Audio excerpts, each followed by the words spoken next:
El cerebro busca procesar información de manera rápida y con el menor esfuerzo posible, lo que puede llevar a errores.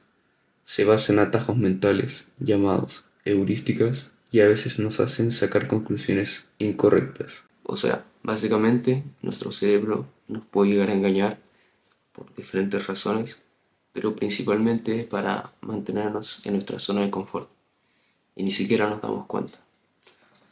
Hoy te contaré una de mis experiencias más duras con este tema. Resulta que hace alrededor de 5 meses yo estaba con mi mujer y bueno, ella no se destacaba mucho por estar pendiente del celular o ser puntual y yo obviamente era todo lo contrario, siempre estaba pendiente a sus mensajes y siempre estaba a la hora.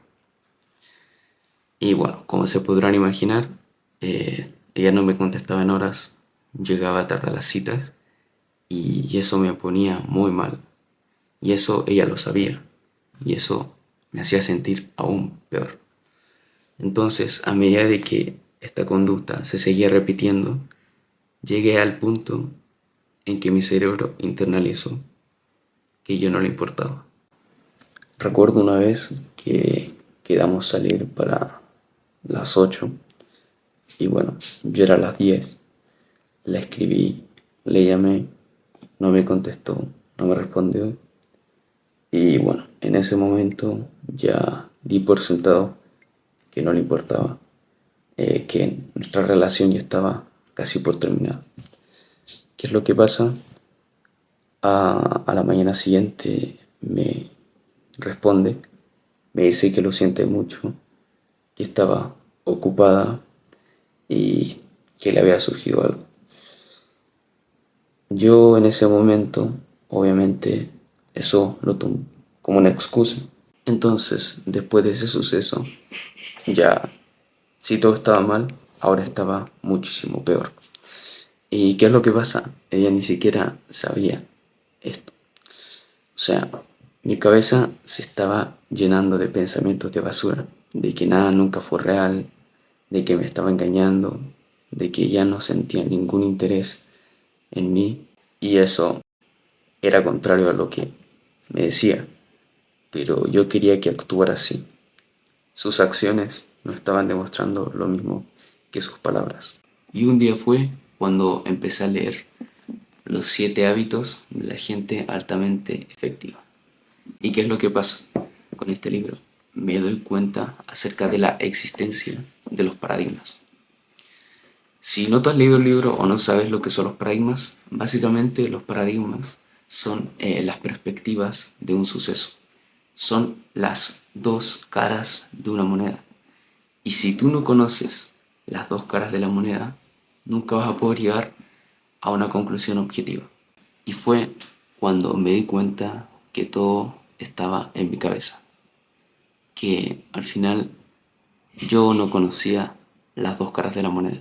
O sea, técnicamente sí, porque ella me decía lo que le pasaba, lo que le ocurría cuando no podía llegar, pero yo lo ignoraba. Yo lo pasaba como una excusa.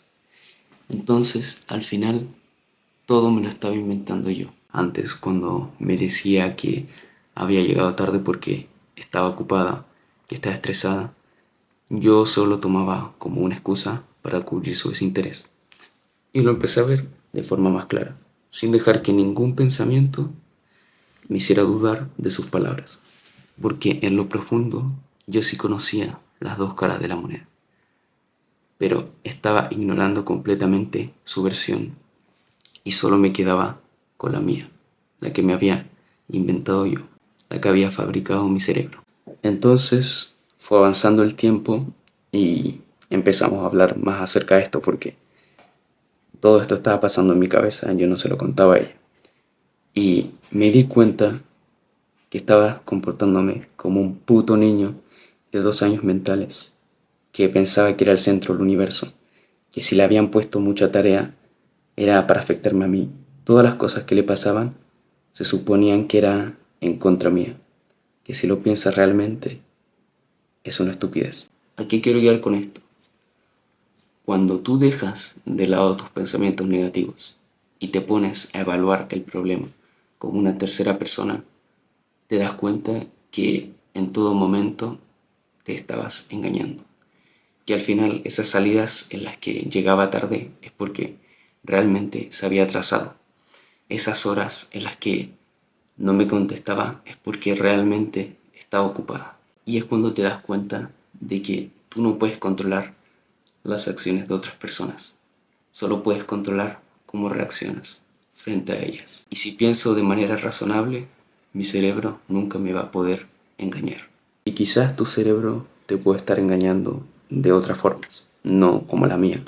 Hay millones y millones de razones por las que puede ocurrir y tú no te estás dando cuenta. Entonces, siempre que estés teniendo un problema, tienes que aplicar lo que te digo. Piensa de manera objetiva. Al final, tú te tienes que controlar, no tu cerebro o tus pensamientos o tus emociones, porque estos son parte de ti, pero no porque sean parte de ti, se significan que tú eres así.